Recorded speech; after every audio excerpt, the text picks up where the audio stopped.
Good morning. In today's session, we are supposed to study about the mean value, autocorrelation, and the spectral density of the random process. So, in previous session, we have seen about the random process.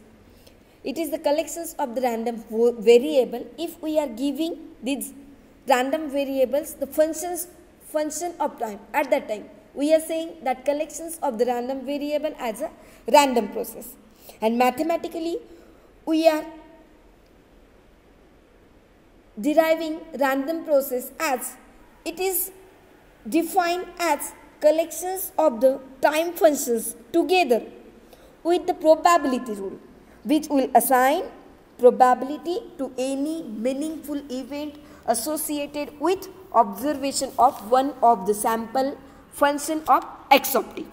So here we are giving meaningful event to the sample functions that can be statistical parameter. So here we are supposed to derive these statistical parameter.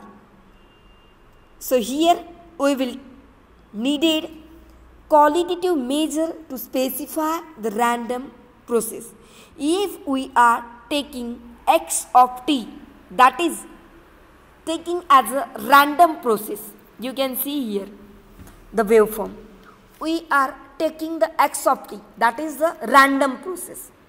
So here we are supposed to derive analytical expression for the random process, but this may not always be possible. In some situations where collections is obtained experimentally, we must find some qualitative measures that will specify the random process. So here, when we are taking random process as a collections of the random variable, at that time we are saying these are generally dependent. But here we are supposed to use PDF of these random variable. PDF is nothing but the probability distribution functions.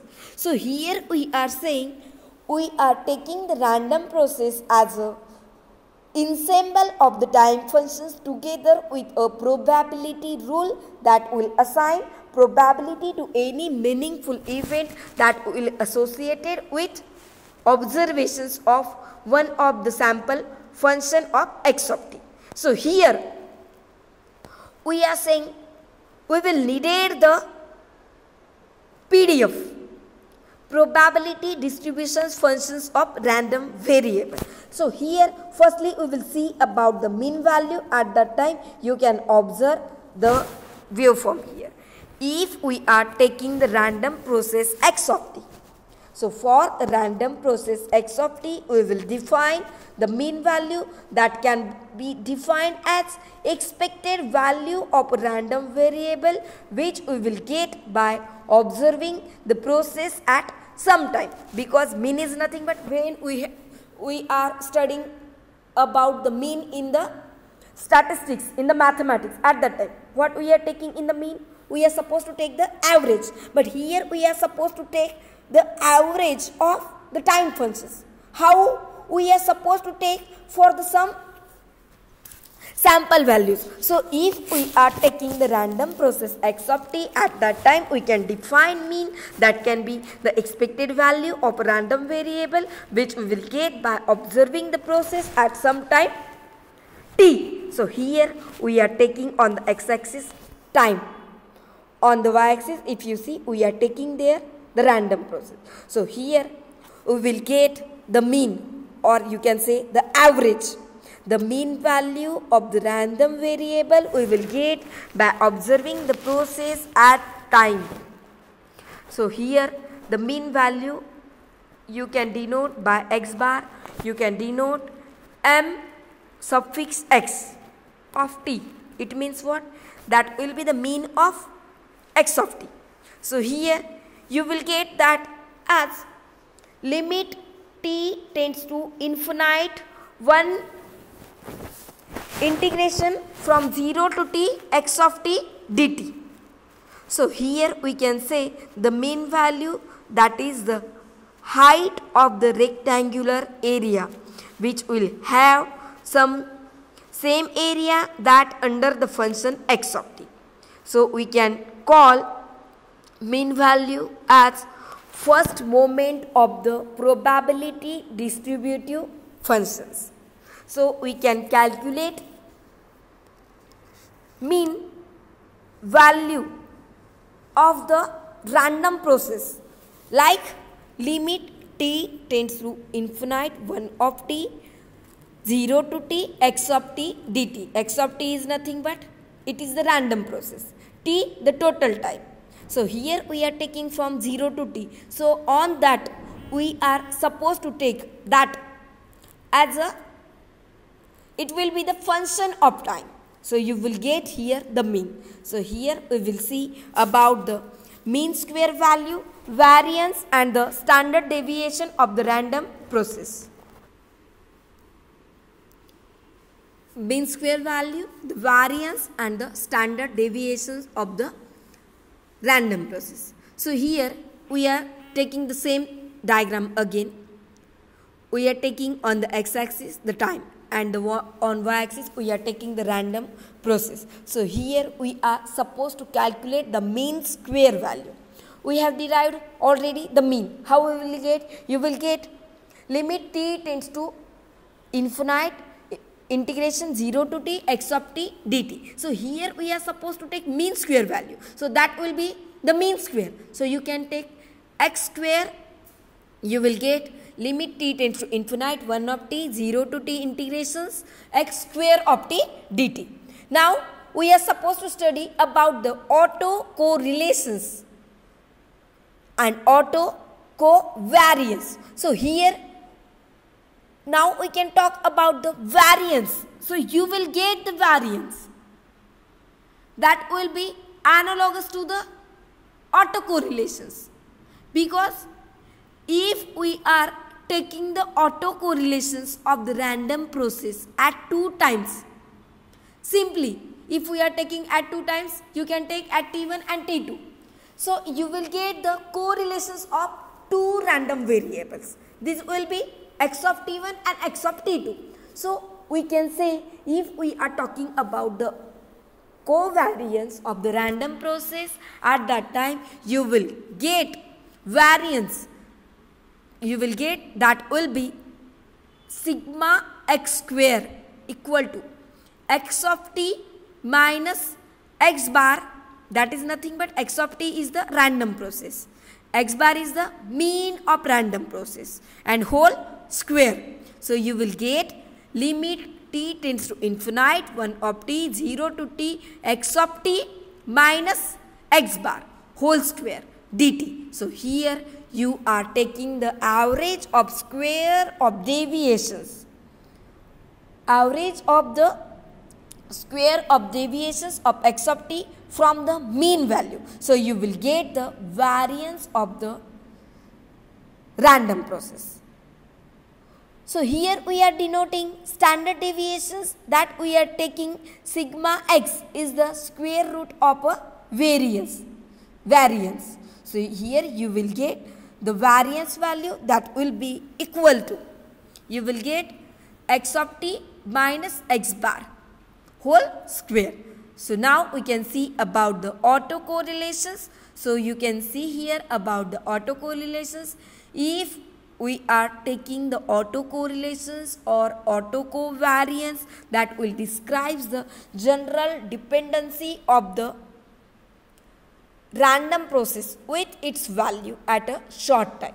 So if we are taking pulse is shifted over tau at that time, over short time, that will be the tau at that time. If we are calculating the autocorrelations and the autocovariance, it will give us how random process will depend with that time. So if we are taking these sample values are get over short time, that is nothing but after time t, that will go tau, you can see the waveform. So here you will get sigma x of tau, that is the autocorrelations. You will get that limit t tends to infinite 1 of t 0 to t x of t bar of x means mean of random process into x of t plus sigma minus x bar dt. So here you can say the value of sigma x tau at tau is equal to 0. It is the variance. So you will get here sigma x square. So you can directly get normalized autocorrelations that will be equal to r of t, that will be equal to sigma x tau upon sigma x square. So here you are taking r0 equal to 1. So here we are saying the autocorrelations of the random process, if we are taking at 2 times t1 and t2, at that time you will get the correlations of the 2 random variable x of t1 and x of t2. So you will get that. How you will get? You will get autocorrelation.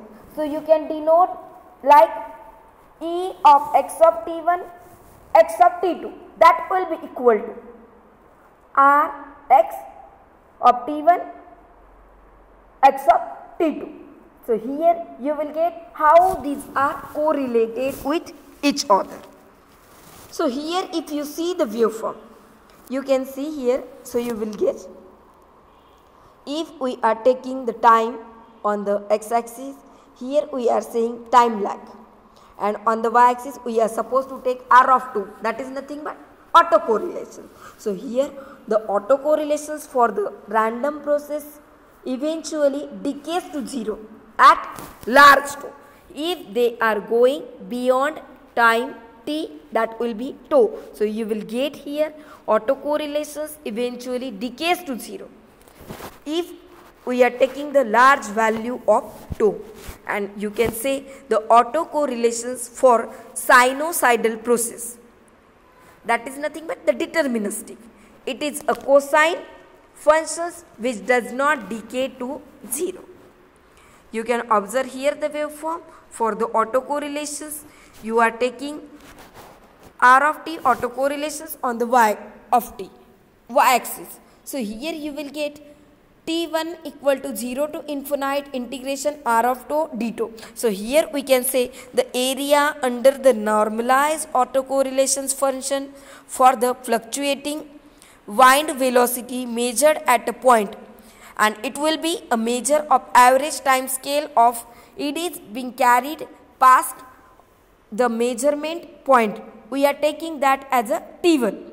So if we are assuming that eddies are being swept past at the mean velocity, so t1 will be the measure of average length scale of the eddies. So you will get this will be called as a integral length scale, and you will denote that by L of u. Now we are supposed to study about the spectral density of random process. So here we are saying, if we are taking on the x-axis the frequency and the y-axis we are supposed to take the spectral density. So here you will get the spectral density, that is the autospectral density, power spectral density, or a spectrum density, that will describe the average frequency content of a random process. So here like a mean we are taking the average, but instead of time we are supposed to take the average frequency content. So here you will get spectral density, that will be sigma x square equal to, you will get 0 to infinite integration s of x n dn. Here we are saying sigma x. So here you will get the quantity Sx of n dou of n, that will represent the contribution to sigma x square from the frequency increment. So here you will get the unit for the spectral density, that will be equal to unit of x square into second. So here if we are calculating the spectral density mathematically, you will get the equations limit t tends to infinite 2 of t modulations x of t of n, because here instead of time you are supposed to take frequency functions. So you will be, your function will be x of t of n and modulus square. So here you will get the spectral density. So where you are taking x of t of n, that is the Fourier transform of the process, random process x of t, that will be taken over the time interval minus t by 2 up to plus t by 2. And the above relationship is the basis for the usual method obtaining the spectral density of a experimental data. So usually here we are using the fast Fourier algorithm to derive the spectral density of a random process. So here when we are talking about the spectral density of a random process, you will get Sx of n, that will be equal to 2 integration minus infinite to infinite sigma x of 2. Sigma is nothing but we are taking as a standard deviation, or we can say as a covariance. So here you will get spectral density xs of n equal to 2 integration minus infinite to infinite. You will get here rho x tau e to the power minus j 2 pi n tau d sigma. So here we are saying spectral density is twice of the Fourier transform of autocorrelation functions, and you will get the inverse relationship. For that you can take that inverse relationship. So here you can say spectral density and the autocorrelations are closely linked because they are basically provide the same information about the random process. You will get n of x of tau equal to real integration 0 to infinite s of x n e to the power I 2 pi n tau dn. So here you can say the spectral density and the autocorrelations are the correlated with each other. Now we can see about the cross correlation and the covariance of the random process. So here if you see the waveform, you will get the cross correlation functions that will describe the general dependency of the random process with another random process. If we are taking random process 1 x of t and we are taking other random process y of t. So cross correlation means what? Which will describe the general dependency of x of t, the random process, with another random process y of t plus 2. So here if you see which x of t is depend on the another random process which is delayed by time delay tau. So here we are taking another random process as a y of t plus 2 because we are saying that process will be delayed by time tau.